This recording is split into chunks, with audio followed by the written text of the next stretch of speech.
Es que jalo con mis datos porque la red aquí en Nueva York, yo creo que porque estoy muy alto cerca del Empire State, es que no es muy buena que digamos. A pesar que estoy más cerca del satélite, pues como que no funciona muy bien. En fin, entonces contaba yo del lupus eritematoso, que es una enfermedad muy antigua. Esta imagen que ven acá, que no veían, de esta chica, que justamente da esta imagen de alas de mariposa, centro facial. Destaca mucho porque vean el cuerpo de la mariposa en la nariz, las alas enormes cubriendo como antifaz parte de su cara. Es muy significativa. El nombre del lupus justamente es en parte por eso, te voy a decir por qué. Eritematoso, recuerden que eritros es rojo, así es que todo lo que sea rojo es erit, ¿no? Y entonces, si pensamos en que está enrojecido es eritros, y por eso es que es el nombre justamente el enrojecimiento en forma de alas de mariposa, esto que está acá, centrofacial, en la parte central de la cara, la nariz, las alas, decía yo, aquí en la zona del pómulo, parte de las mejillas, en menos proporción el mentón, que justamente porque es autoinmune, el sol suele ser un catalizador importante para el daño de la reacción inflamatoria, autoinmune, de ataque al mismo cuerpo, que da esta lesión roja. Ahora sí corre bien, Omar. Se queda en el dibujo, ¿verdad? O sea, ¿sigue en el dibujo? No. Ah, sí, pero sí, en el dibujo, sí. Ah, ok, sí. ¿Ahora sí? ¿Cómo? Sí. Ok. Bueno, el nombre de lupus es un vocablo en latín que significa lobo. Y si ven ustedes este magnífico lobo, vean cómo tiene en la parte central esta mancha oscura, con sus alas de mariposa en la región por debajo de los globos oculares, que abarca parte de su pómulo, justamente de lo que sería el pómulo del lobo, pues, el arco cigomático y parte de sus mejillas del lobo. Vean cómo es bien significativo. Por esta imagen justamente del lobo, que suelen tener esta mancha característica de los lobos, es que se llama lupus. Alude al lobo, a la imagen del lobo, y eritematoso porque es un enriquecimiento, ¿de acuerdo? Entonces, es más bien esta la imagen que veríamos, ¿no? Vean cómo tiene un fotodaño muy importante, centrofacial, aquí están las alas de mariposa, más bien la máscara que tiene el lobo, por debajo del ojo, en la región del arco cigomático, de las mejillas, en la región central de la nariz, en menor proporción en el mentón, y mucho menos, por supuesto, en la frente, porque el cabello hace un buen efecto de cubrirnos del sol, pero la región que está expuesta a esta sí se lastima mucho más, ¿no? Entonces, de manera muy común, se presenta en la región expuesta al sol, decía yo, la cara, ¿no? Por eso es que es muy significativa la lesión en la cara. ¿Esa se ve bien, Omar? Es un dibujo muy común, como un poco común y raro. Sí. Ok. Si se detiene, me dicen, por favor, ¿eh? Entonces, de manera muy común, gracias, Omar. De manera muy común, decía yo, es centrofacial, esta región, en la que vemos pues la lesión del lupus como tal, común en otras regiones expuestas al sol, como los hombros, parte de los brazos, la región que está expuesta, la cara expuesta de los brazos al sol, muy poco común, el resto del cuerpo, como el torso, las piernas, si todo caso sean en short, por ejemplo, o en pantalones cortos, pues se expondrá algo, pero es poco común, y muy raro, pues en la región central de la pelvis. Generalmente uno, por más que ande muy corto de ropa, pues no anda uno completamente desnudo, ¿no? Así es que es muy raro encontrar lesiones de lupus en la región central del cuerpo, como la pelvis o los glúteos, en fin, ¿no? Es muy poco común, muy raro. Entonces, como ven, el fotodaño juega un papel muy importante en el desarrollo de la enfermedad, que de por sí está inflamada, la colágena está inflamada, está siendo atacada, pero si hay factores de estrés celular, como la radiación solar, como alguna infección concomitante, pues se encadena más todavía la reacción inflamatoria, ¿no? Puede ser tan severa que da lugar a estas lesiones, vean como una verdadera quemadura de segundo grado, que tiene inclusive una ulceración, en la que la piel, el estroma se está atacando y empieza a haber una degradación como tal, se empieza a degradar el colágeno. Se pone tan tenso que vean ustedes cómo se ulcera por completo, ¿no? Entonces son colágenos tensos que, sin embargo, se están autodestruyendo por una reacción autoinmune, ¿no? A veces en casos severos, justamente por las lesiones que tiene, puede dar lugar a estas reacciones tan severas que parece una quemadura de tercer grado, ¿no? Esta cara de esta persona está completamente mutilada en la región centrofacial, el tabique nasal, que es el más expuesto, ya se ha destruido por completo, se ha retraído. Vean ustedes la comisura de la boca, que también tiene estas lesiones costrosas, y la piel se ve estirada como si fuera en piel de cebolla, ¿no? Una piel delgadita, estirada, que es se lastima muy fácilmente, sangra. Apenas se pueden ver aquí las telangiectasias, justamente la microcirculación, la microvasculatura que se está intentando reparar y regenerar, pero no lo consigue. Vean cómo tiene la frente toda arrugada, como si tuviera piel de marinero, ¿no? Me recuerda la piel del marinero que ya vimos hace poquito con el escorbuto, que es una piel muy lastimada, muy, muy lastimada, pero en realidad no significa que estuvo frente al sol durante muchas horas. Bastó con haberse estado exponiendo o que tuviera una reacción inflamatoria muy severa, es decir, un lupus severo, para que tuviera este desenlace tan desagradable, ¿no? Ya en casos crónicos que no se han cuidado y que además se infectan, y recuerden que como es autoinmune, pues el factor inmunológico está implicado y entonces el cuerpo está ocupado atacando a sí mismo y en consecuencia una bacteria o un virus, algún patógeno, un hongo que llegue a colonizar de pronto la piel. De hecho, tenemos bacterias comensales en nuestra piel, dan lugar a infecciones que pueden ser muy difíciles de tratar, que van avanzando y hacen también lo propio, destruyendo el tejido, ¿no? En estos casos tan severos como una ulceración centrofacial que deja estas marcas espantosas, ¿no?, en la piel.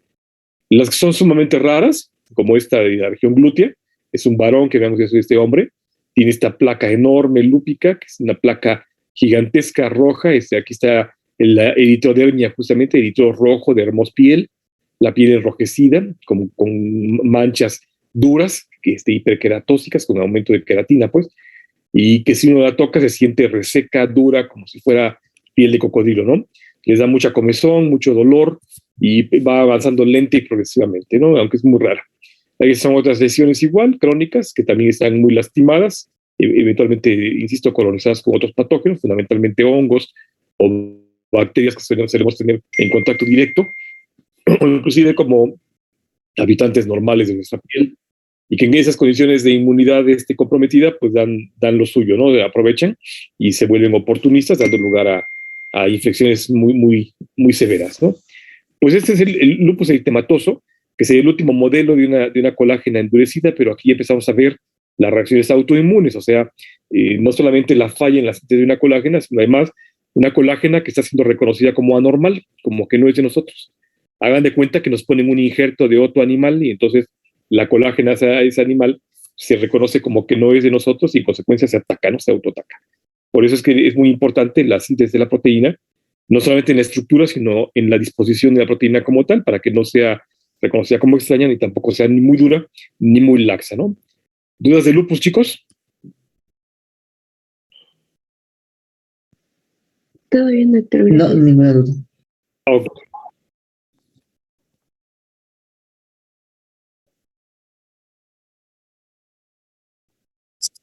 Sí.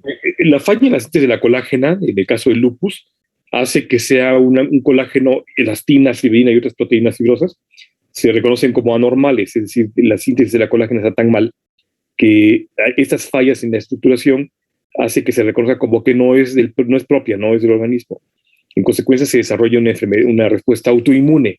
El lupus ya entra dentro de las enfermedades autoinmunes, pero es una de las colagenosis que tiene que ver con una falla en la síntesis de la colágena. ¿Sí? Haz de cuenta, ¿de qué, José Luis? Haz de cuenta que tenemos, decía yo, una colágena, si estamos una colágena, no sé, de rana, por ejemplo, ¿no? Entonces esa colágena de rana, que si fuera de puerquito, pues todavía es bastante tolerante, pero de rana o de algún anfibio que tenemos una homología tan poco cercana, pues sería difícil que la toleráramos y en consecuencia se hace una reacción de rechazo. Entonces así, esta colágena se sintetiza mal, está mal estructurada, fundamentalmente tiene otros aminoácidos que no son compatibles con colágeno, o bien fallas en las modificaciones post-traducción, como la adición de carbohidratos que hacen que se reconozca como extraña, y en consecuencia se ataca a sí misma. La reacción depende, insisto, del grado de afectación, ¿no? La reacción puede ser muy severa o puede ser leve. Hay tan leve que pasa inadvertida. Hay una cantante cuyo nombre no me acuerdo, muy jovencita, que fue novia de este hombre, el canadiense, es que nombres no me acuerdo de los modernos. Selena Gómez, creo, que fue novia de este muchacho, Bieber, Justin Bieber, ¿fue Selena Gómez? Sí, fue. ¿No? Ella es Selena Gómez. Ándale, pues Selena tiene justamente lupus. Entonces, pasa inadvertido, la ve uno y se ve muy linda la niña, pero no se le ven lesiones típicas del lupus, ¿no? Claro, se cuida mucho y lleva tratamientos, pero se fatiga mucho justamente porque cada vez que le da la manifestación lúpica, si se cansa mucho, se inflama y tiene que descansar y llevar un tratamiento importante de medicamentos que la desinflamen, que regulen entonces la respuesta inflamatoria para que no desarrolle estas lesiones tan severas, ¿no? Entonces puede ser muy subclínico como esa chica, que pasa inadvertido, o puede ser muy severo, ¿no? Depende del grado de afectación. Pero el punto de base es que siempre es una colágena anormal que se reconoce como extraña y en consecuencia desencadena reacciones autoinmunes, ¿ya? Doctor, una pregunta. Vale. ¿También tiene lo mismo que la artritis? Bueno, ¿afecta también las articulaciones? Sí, igual. La artritis reumatoide es otra de las autoinmunes. La artritis reumatoide no entra tanto en las colagenosis, porque el componente de la artritis es más bien de orden autoinmune solamente, no es por falla en la síntesis de una proteína. Más bien ahí se desencadenan autoanticuerpos contra algunas otras proteínas importantes de las articulaciones, fundamentalmente articulaciones, aunque también de piel y otros estromas, ¿no? Pero sí tiene también componente artrítico. No es raro que el lupus se debute con dolor importante de articulaciones, porque las articulaciones tienen colágeno, y además de eso, dolor visceral, dolor esofágico, por ejemplo, o vasculitis que ya vimos en algunas enfermedades también de las colagenosis, ¿no? Entonces sí, puede cursar con artralgias, dolores de articulaciones, artritis, inflamaciones de articulaciones, justamente porque también se atacan, igual que la piel, pues se atacan las articulaciones, Marifer. Ok, gracias. ¿De qué? Bueno, la siguiente entonces es la epidermolisis bulosa. Ahora ya vimos las duras, vimos estas autoinmunes, y ahora veremos aquellas que se destruyen de manera severa. Se parece un poco a la cutis laxa en el sentido de que se va degradando la colágena. La epidermólisis bulosa es también llamada la enfermedad de las alas de mariposa. No se confundan con el lupus. El lupus tiene la lesión tipo alas de mariposa.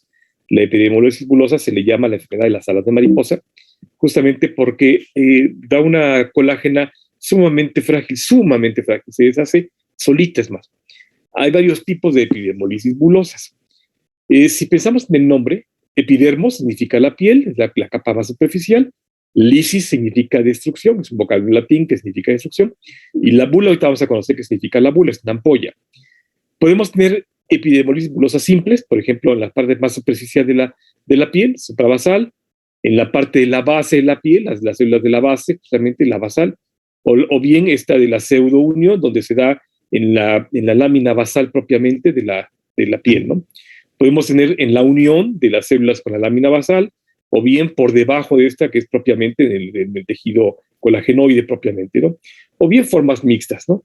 Depende entonces del nivel de afectación, así veremos que es simple o que bien ya son compuestas, ¿no? De unión distrófica o el síndrome de Kindler, que es la forma mixta, ¿no? Esto lo verán ustedes más adelante cuando estén en su clase de dermatología y quizás en fisiopatología. Así es que no me voy a detener mucho en eso, nada más quiero que vean cómo se puede manifestar por una separación de las láminas de la piel, porque finalmente aún aquí en el espacio intercelular tenemos proteínas, ¿no? Tenemos colágeno que da sostén, y además tenemos proteínas de unión que están garantizando que las células están fijas una a otra, y no solamente una a otra, sino además a la lámina basal, que es colagenoide, en fin, ¿no? Un montón de proteínas. Mucho más complejo en la epidermolisis porque implica muchas proteínas.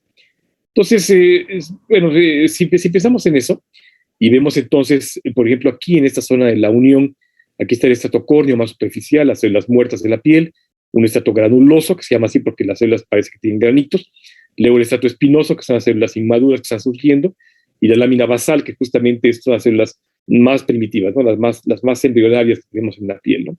Por debajo de esas estaría propiamente la membrana basal, que es la lámina fibrosa de colágeno, y luego por debajo de eso, el estroma propiamente, ¿no? Entonces, si vemos un acercamiento a esta zona del anclaje entre la lámina basal y las células de la basal, donde están los queratinocitos, donde están también el melanocito, por ejemplo, veríamos que hay un montón de proteínas, ¿no? No voy a meter en detalles porque, insisto, lo van a ver más adelante ustedes y no es el caso ahorita, pero esas proteínas justamente de anclaje, estas que están anclando a las células, por ejemplo, de la basal con la membrana basal y la membrana basal en contacto con el estroma, las fibras de colágeno, vean cómo son un montón de proteínas entregadas a otras formas de colágeno, ¿no? Fibrillas de colágeno tipo 7, colágeno tipo 17 inclusive. Y entonces estas fibras de colágeno, de diferentes tipos de colágeno, están teniendo interacción con otras pequeñas proteínas fibrosas, ¿no? De tal manera que garantizan que estas células están ancladas. Cuando se pierde el anclaje, entonces son células que migran de manera anormal y dan lugar a cáncer.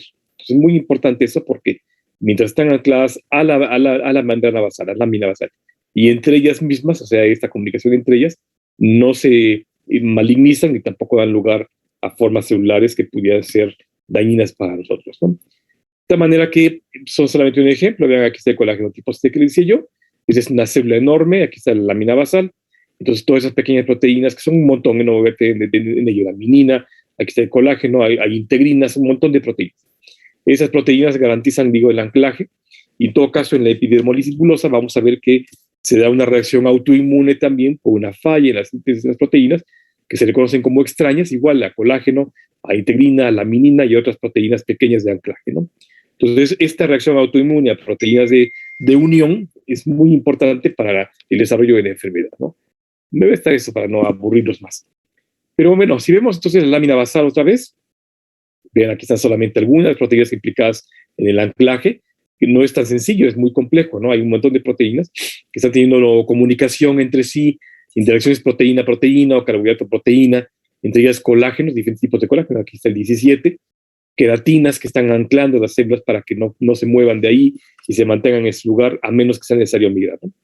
En el caso de la epidermolisis bullosa, las proteínas de anclaje intercelular entre las células y las que están contra célula contra matriz celular, o sea, contra la lámina basal o el estroma, son las que van a ser atacadas y en consecuencia da lugar a estas destrucciones entre las células o bien por debajo de las células o bien en el estroma, ¿no? Cada vez que se destruyen, entonces se libera el citoplasma, quedan detritos celulares, células muertas, que van a dar lugar a la formación de grandes colecciones de líquido, que es líquido de destrucción, un poco de líquido seroso, suero, pues, de plasma que está liberándose porque se destruyen células, en fin. Y entonces, luego de esto, por ejemplo, los timocitos, las células del timo, que de manera normal inducen apoptosis por rechazo, una selección positiva, selección negativa, de pronto cuando se pierde la tolerancia, ese timocito empieza a desencadenar reacciones autoinmunes muy severas, ¿no? Entonces activan células T, y estas células T son citotóxicas, matan células B que se caerán anticuerpos que van a irse a atacar justamente a las proteínas de la membrana y a proteínas que están anclando células con células y células con la matriz celular, con la lámina basal, por ejemplo, todo eso que acabo de mencionar.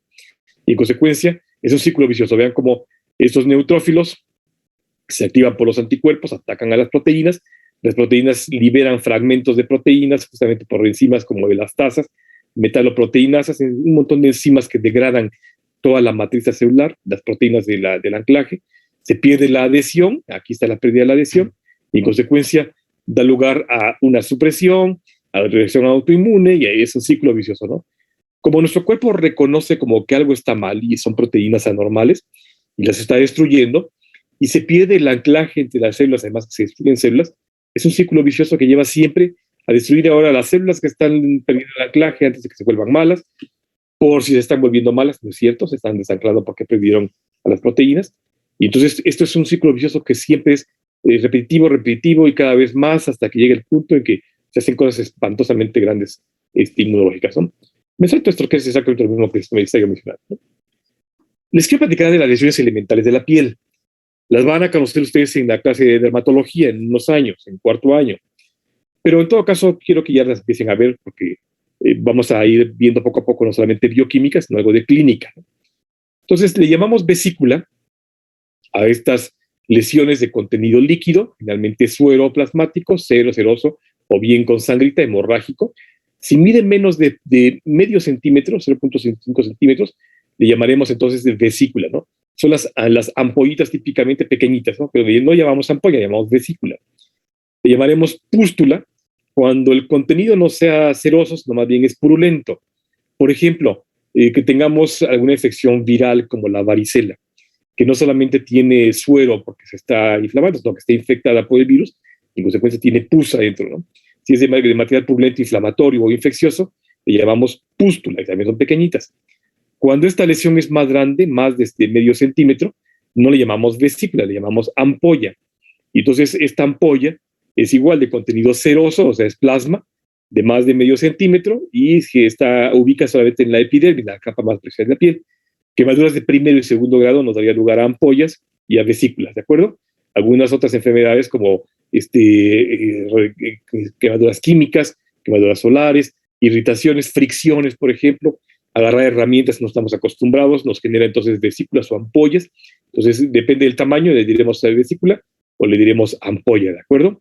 Si mide menos de medio centímetro es vesícula, si mide más de medio centímetro es ampolla, ¿de acuerdo? Pero si esta ampolla es enorme, enorme, enorme, más de 1 centímetro, le llamamos entonces bula, ¿de acuerdo? Si mide más de 2, 3 centímetros es bula. Esta es la bula. Y entonces, esta, como generalmente en esta enfermedad, vemos grandes extensiones de piel que se están desprendiendo por la destrucción masiva de proteínas de anclaje, por eso se llama la epidermolisis, epidermos, piel, lisis, destrucción, bulosa, porque forma bulas en la piel, ¿de acuerdo? Ese es el nombre completo de la enfermedad. Esas bulas eventualmente se revientan, porque son piel que se está estirando y son muy frágiles, entonces se suele reventar, y nos deja en estas personas, generalmente niños, estas lesiones, vean ustedes, ulcerosas, de piel desnuda que deja la epidermis expuesta, igualito que se hubieran despellejado con una fricción o cuando si alguna vez se han quemado con calor o que han tenido contacto con herramientas, o un calzado que lastima, un calcetín que queda doblado, una piedrita en el zapato, algo que nos provoque entonces una ampollita o una vesícula. Cuando se revienta, pues verán que se queda así, ¿no? La piel desnuda por debajo de la capa superficial y arde muchísimo, ¿no? Duele muchísimo. Además de que está todo el tiempo perdiéndose plasma, porque esto que ven ustedes acá es un exudado de plasma fundamentalmente, porque es fundamentalmente líquido extracelular, líquido intersticial que se está perdiendo, ¿no? Además de eso, suele ser mutilante, porque pues, como se está destruyendo la colágena, y es una enfermedad autoinmune, justamente por una falla en estas proteínas de anclaje, no es raro que pierdan entonces igual a nivel distal algunos miembros, ¿no? Aquí, por ejemplo, ya no tienen los dedos de los pies, y en este sentido, pues pronto va a perder también los pies, ¿no? Que la lesión, vean cómo sigue atacando la parte más distal, está ulcerada, la microcirculación está siendo implicada y pronto la circulación profunda también lo va a hacer, porque el colágeno también del endotelio de los vasos sanguíneos, de las articulaciones, también va a sufrir el mismo destino, ¿no? Por tanto, pronto va a perder también los pies, ¿no? Vean cómo tiene una pérdida importante de masa muscular, todos ellos se ven delgaditos, todos ellos se ven así, ulcerados, con grandes extensiones de piel que se ha caído, que expone entonces por completo la capa más profunda de la piel, ¿no? Otro caso igual, de una persona un poquito mayor, ven cómo tienen los dedos ya mutilados, ya no tiene la parte más distal de los dedos, en todos los dedos se los ha perdido, y tiene aquí costras, estas cerosas, estas costras amarillas de plasma que se secó, aquí tiene algunas lesiones de la bula que tenía, todo esto también fueron de bulas que tenía y que se han reventado, vean ustedes acá se ve muy clara el borde de la bula enorme que tenía aquí cerca de la muñeca, ¿no? Entonces, así como esto se va a seguir atacando poco a poco hasta que se va a ir destruyendo, ¿no? Así como la piel, pues también las mucosas, no es raro que tengan las mismas lesiones bulosas en la piel, las mucosas, de tal manera que en la boca, en el esófago, en el tracto digestivo, el tracto respiratorio, pues se llenan también de bulas y no quiero ni pensar el ardor que les provoca y la dificultad para tragar, para respirar que les da eso también, ¿no? Son casos igual, aquí todavía tiene una bula de contenido serohemático, vean cómo está rojiza, quiere decir que sangró. Entonces, esto es seroso con hemático, es decir, suero plasmático con sangre, y algunas cosas donde tenía, ¿no? Y está mutilado, ya la parte más distal de los pies las ha perdido, los dedos, pues, las mismas falanges las ha perdido, las más distales, y todavía se observan aquí las lesiones que tuvo de las bulas enormes, ¿no? Que se ven una hipocromía, justamente por una destrucción de la lámina basal, donde ha perdido justamente el melanocito, y pronto va igual a sufrir, esto va a sufrir por el mismo destino de los dedos, ¿no? La mutilación. Es extensa y ahí abarca muchas partes del cuerpo, de hecho puede ser generalizada, aquí están viendo adultos, una mujercita adulto, un hombre aquí a la izquierda, que tienen justamente en el torso, en la parte del abdomen, estas lesiones enormes, ¿no? De las bulas que se hicieron, se han reventado y que se sigue destruyendo la colágena, ¿no? Se empieza a degradar por completo la colágena, ¿no? Son pequeñitos, son recién nacidos igual, con epidermolisis bulosa. Vean como los piecitos aquí en la región del maleolo, en el maleolo interno, están también las bulas enormes que tenía y que se han destruido por completo, ya no, ya se reventaron por completo. Así sufren esos pequeñitos. Las bulas están presentes ya sea en todo el cuerpo o diseminadas así en varias partes del cuerpo, ¿no? Y esas bulas eventualmente se revientan, son muy frágiles, se revientan grandes vesículotas que se van a reventar y van a dejar expuesta, desnuda la piel y que les arde muchísimo, ¿no? Es una quemadura de segundo o tercer grado, ¿no? Les arde muchísimo. Además de la lesión como tal, la destrucción de la colágena y las proteínas de anclaje celular, pues también van perdiendo plasma. En consecuencia, es equivalente a una hipovolemia, ¿no? Que si pensamos en eso, pues le va a ocasionar también trastornos ácido básicos y trastornos de componente de volumen circulatorio importante, ¿no? Por tanto, es mucho más complejo que simplemente la destrucción de la piel, ¿no? En fin, todos son casos clínicos iguales de epidermolisis bulosa, esos son en adultos, y los tratamientos pues, son muy complicados, son muy costosos, se infectan muy fácilmente, la sobrevida es muy pobre, y si lo hacen en condiciones muy, muy desagradables, todo el tiempo sufriendo, sin poder moverse ni poderlos tocar porque todo les arde, todo les duele, el mínimo contacto les genera otra bula, en fin, pobrecitos, ¿no?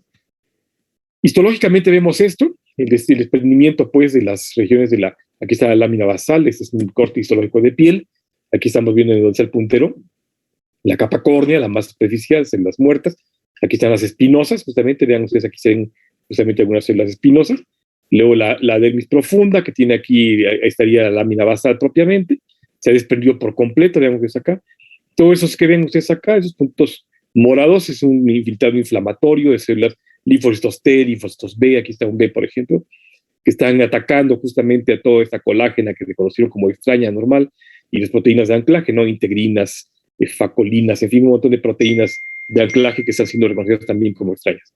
Como las reconocen como extrañas, pues se desprenden porque se destruyen por completo y da lugar a la salida de plasma de las células y el resultado inflamatorio tan severo que vemos, ¿no? Que separa por completo las capas de la piel y da lugar aquí a este espacio blanco, a material ceroso, plasmático.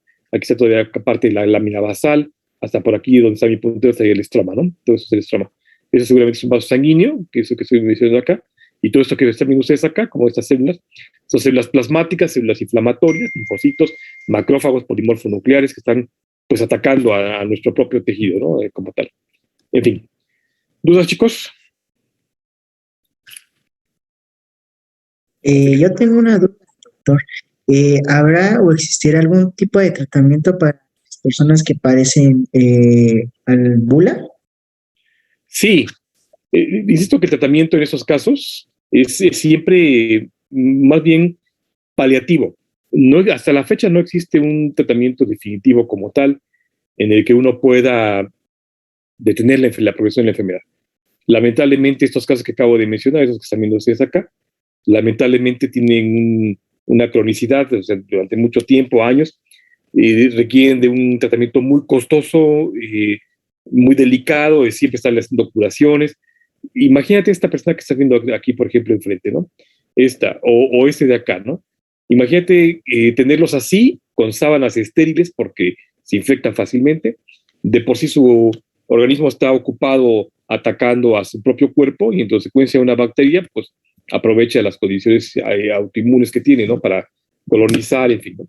Entonces, generalmente son personas que requieren tratamientos hospitalarios o en la casa con medidas extremas de estar limpiando todo el tiempo su cuarto, aislados, y con sábanas estériles idealmente, sino muy limpias, siempre con pañales igual estériles aquí para que no estén manchando de sangre y de plasma las sábanas. Con curaciones no se pueden bañar como tal, así como tú y yo nos bañaríamos, ¿no?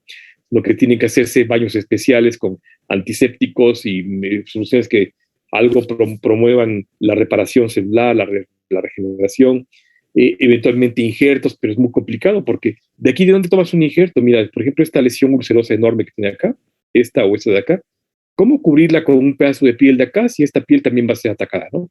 De hecho, ya se ve acá la región marmórea, violácea, de que ya va a empezar la reacción autoinmune acá, ¿no? Ya tiene lugar, pues, ¿no? Pronto se va a desprender el epitelio y va a dejar una enorme bula que finalmente va a lastimar por completo al sujeto, ¿no? Es muy complicado. Se ha probado injertos artificiales, por ejemplo, venden colágeno acelular, que lo extraen fundamentalmente de marrano, que se les pone como si fueran injertos aquí cutáneos, y algo promueven la regeneración del epitelio como tal, algo, pero como el problema mayúsculo es las proteínas de anclaje que son anormales, o sea, se sintetizan mal, y en consecuencia se reconocen como extrañas, aunque uno promueva la repetirización, pues lo hace con proteínas anormales. Entonces, al final de cuentas, pues hasta eso falla, ¿no? Igual se ha intentado poner soluciones que tengan propiedades regeneradoras. Por ejemplo, hay una proteína que tiene la propiedad de reconocer carbohidratos que se llama lectina, que la extraen del trigo, y entonces ese triticum vulgare la pone uno aquí como una cremita, y sí promueve algo la proliferación de células de regeneración, ¿no? De queratinocitos fundamentalmente. Pero insisto, o sea, tú aunque aunque te promuevas la formación de células nuevas, el problema es el anclaje de esas células que está haciendo reconocimiento normal. Entonces es muy complicado. De tal suerte que el tratamiento es a largo plazo y siempre es paliativo, ¿no? Es decir, mejorar las condiciones de vida para que tenga una calidad de vida mejor y no esté así sufriendo de ardor, dolor, infecciones, mutilaciones todo el tiempo, ¿no? Es complicado, insisto, porque así como está la piel, pues también está el tracto digestivo, el tracto respiratorio, entonces también alimentarlos es un problema serio, ¿no? Que tienen también bulas a nivel de tracto digestivo, tracto respiratorio, y entonces vemos estos casos como ¿no? Que ya está consumido, vean la pérdida de masa muscular muy importante, se ve muy delgada la persona, justamente porque, pues pobre, no tiene nutrientes adecuados, la alimentación también se convierte en un suplicio, ¿no? Entonces es complicado, no hay hasta ahorita una cura como tal para esas enfermedades. Lamentablemente todas todas las que acabamos de mencionar, las colagenosis, son solamente paliativos, son sintomáticos, que mejoran, insisto, la calidad de la vida de la persona, pero no existe pues una forma de revertirla hasta ahorita como tal. Ahora con la nueva tecnología que tenemos en boga, no sé si ya la escucharon, la de CRISPR-Cas, ¿no? Que es la edición genética. Lo que se pretende es que, bueno, en un futuro cercano, no tan lejano, tal vez a ustedes les va a tocar ya en su vida profesional tenerla al alcance. De lo que se intenta es que con esas nuevas tecnologías de edición genética se pueda mejorar, revertir algunas fallas genéticas, como este caso, ¿no? Que si se encuentra un gen que está anormal, se pueda modificar, se pueda editar para que no tenga la falla. Inclusive a nivel embrionario, ¿no? De tal manera que supongamos a alguien que tenga el antecedente genético de algunas colagenosis que acabamos de conocer, pues a nivel de embrión, cuando vaya a procrear, su espermatozoide o su óvulo se modifique genéticamente y en consecuencia ya no se exprese la enfermedad como tal. Pero bueno, eso es un sueño todavía en este momento, ¿no? Sí se ha conseguido algunas mejoras con la edición de CRISPR, pero todavía no al nivel que esperamos, ¿no? Como tal, todavía no tenemos esa tecnología, por lo menos que sepamos. Seguramente hay conspiracionalmente laboratorios predictivos que lo están haciendo, pero por lo menos públicamente no tenemos noticia de que sea ya un hecho como se piensa a futuro, ¿no? ¿Ya? Ok, muchas gracias, doctor. ¿De qué, Juanito? Bien, chicos, pues de esta forma vimos la colágena como tal, la proteína que debe ser estructurada con glicina XY, donde puede ser prolina o hidroxiprolina, y vimos cómo la falla en la proteína como tal da lugar a colágenos duros, colágenos laxos o colágenos que se autodestruyen, ¿no? Entonces, como ven, es muy importante no solamente que se estructure de forma adecuada la proteína como tal, sino que además que tenga el plegamiento de forma adecuada, o sea, la forma adecuada de plegarse, para que no nos dé problemas como tal, ¿no? ¿Hasta aquí alguna duda, chicos? No, por mi parte no, gracias. Por el momento no, doctor, gracias. Muy bien, déjenme ver, denme un segundo. Vimos ya albúmina, vimos colágeno, vimos hemoglobina. Así es que déjenme ver cuál es la que sigue. Y vimos desnutrición también, ¿no? Con Shortcore y marasmo. Así es que, bueno, pues ya podemos cerrar el ciclo de proteínas con las proteínas de falla del plegamiento con el Alzheimer y con los priones, ¿qué les parece? Con eso cerraríamos ya el ciclo de proteínas como tal. Pero antes de que se me olvide, por cierto, fíjense que mañana tengo que estar trabajando en la escuela toda la mañana y parte de la tarde. Entonces creo que va a abarcar hasta la hora de la clase, por tanto, creo que no nos podremos ver, chicos. Entonces, por favor, por si acaso no, de hecho, más seguro es que no. Por si acaso no, por favor, nos vemos el viernes, si son tan amables. Y entonces ya el último bloque de casos clínicos asociados a proteínas que veremos son de las proteínas con la falla en el plegamiento como tal. Y la primera que veremos es la enfermedad de Alzheimer. Esta enfermedad de Alzheimer es típicamente conocida como la demencia senil. Conste que es un término que yo no comparto, no me parece que sea correcto decir la demencia senil, aunque vaya en el sentido de que se dice, bueno, es que ya está viejito, por eso ya no recuerda cosas. Pues no debería ser así, ¿no? Deberíamos llegar con una buena calidad de vida, inclusive mental, hasta los 100 años sin que tengamos estos problemas de olvidos, ¿no? Entonces, típicamente es la demencia que uno ve en los ancianitos. Aunque hay una forma de Alzheimer juvenil, la mayoría de los casos que uno conoce justamente son de ancianitos, ¿no? Entonces, es la pérdida progresiva, lenta de la memoria que va a ir afectándonos a todos por igual, y en todo caso hay que tratar de revertirla o aminorarla, porque estamos condenados a eso, ¿no? Ya les conté que a partir de los 20 años estamos condenados invariablemente a eso, ¿no? Entonces, esta pérdida lenta y progresiva afecta por igual a ambos sexos, hombres y mujeres. A las mujeres a partir de la menopausia se acelera. A las mujeres las protege bastante bien las hormonas sexuales femeninas de todos esos problemas degenerativos, de infarto del corazón, la demencia de algún tipo. Entonces, en cuanto los niveles de hormonas sexuales femeninas disminuye en la menopausia, empiezan a tener los efectos dañinos como tal de la degeneración en general y la neurodegeneración, ¿no? Entonces, este borramiento lento y progresivo de la memoria es justamente lo que llamaremos el síndrome demencial. Hay varios tipos de demencias. El que vamos a revisar en particular es del tipo Alzheimer, ¿no?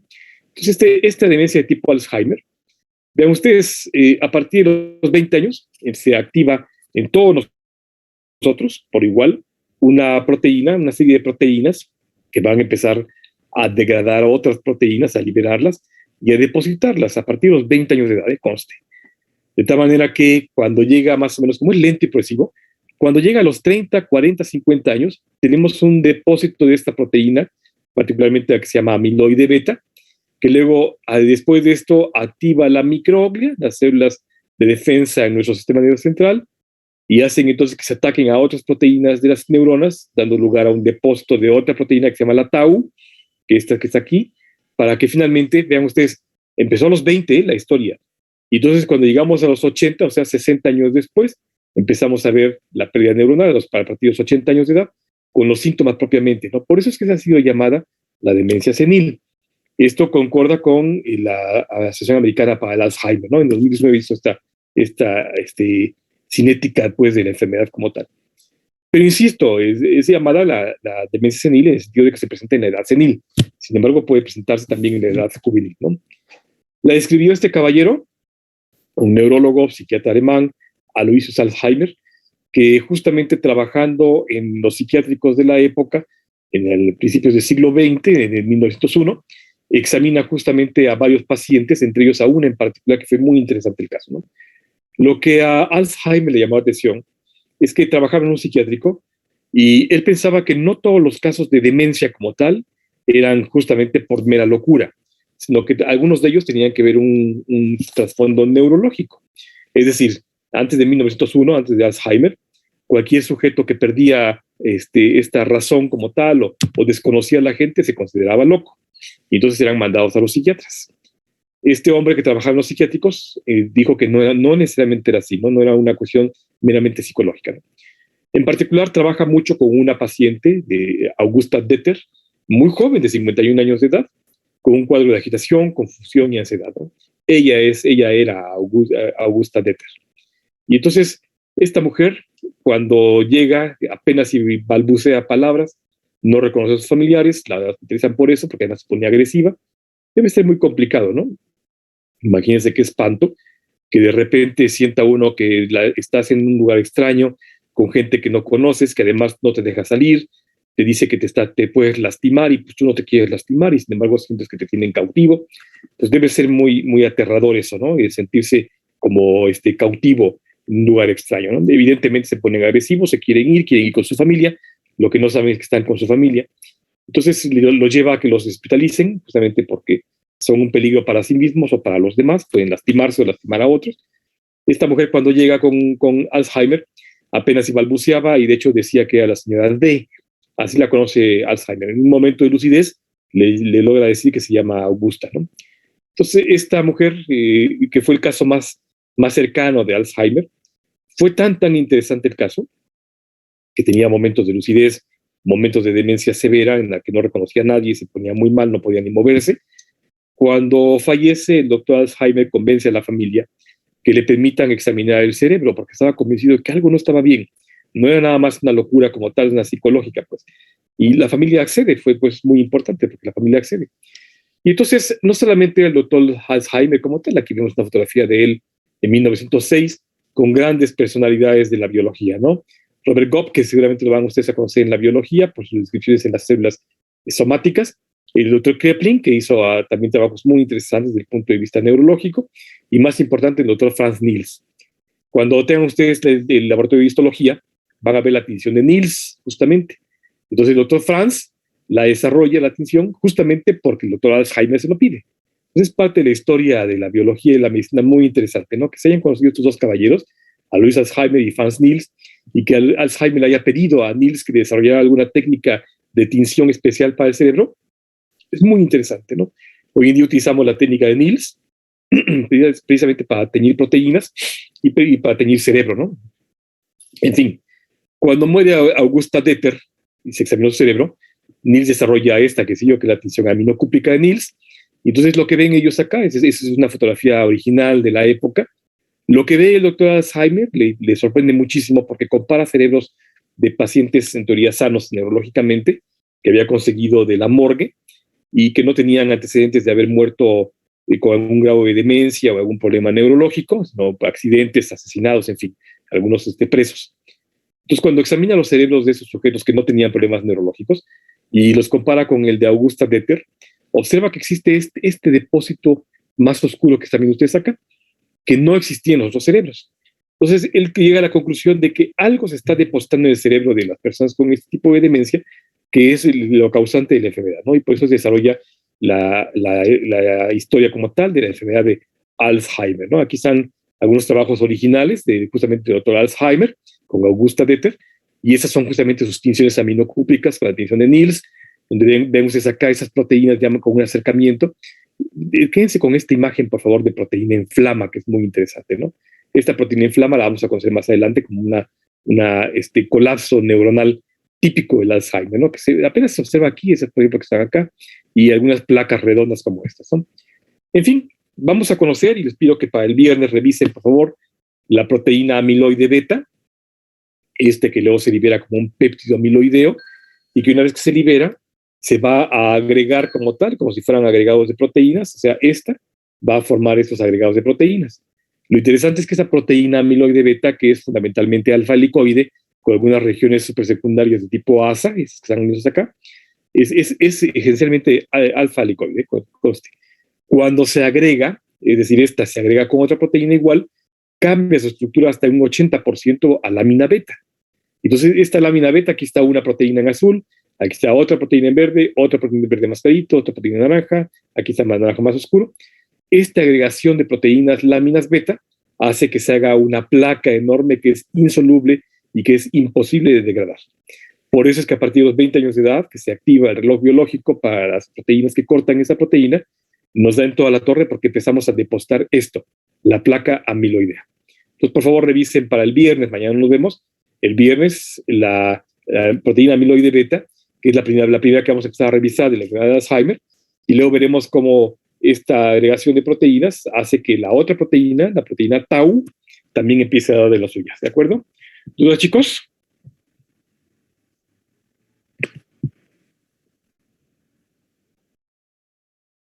Las dos son amiloide beta, pero esta de la izquierda es el péptido amiloide beta tal cual se liberó. Y luego a la derecha es el péptido amiloide beta, que se ha ido polimerizando con otros amiloide beta, pero en lámina beta. O sea, cambia su estructura alfa-helicoide a lámina beta como tal. Se llama amiloide. Déjame si puedo. Lo voy a anotar amiloide beta. Este es el amiloide beta.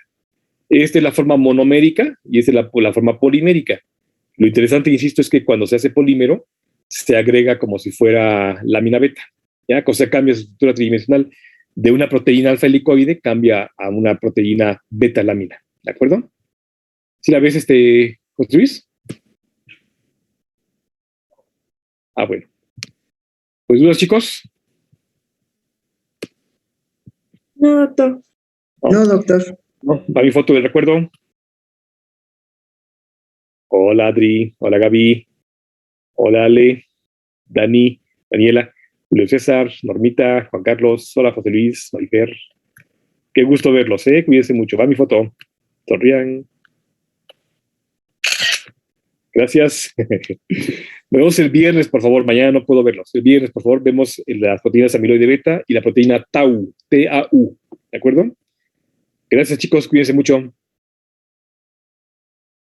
Igualmente, que tenga bonita tarde. Igual ustedes. Gracias.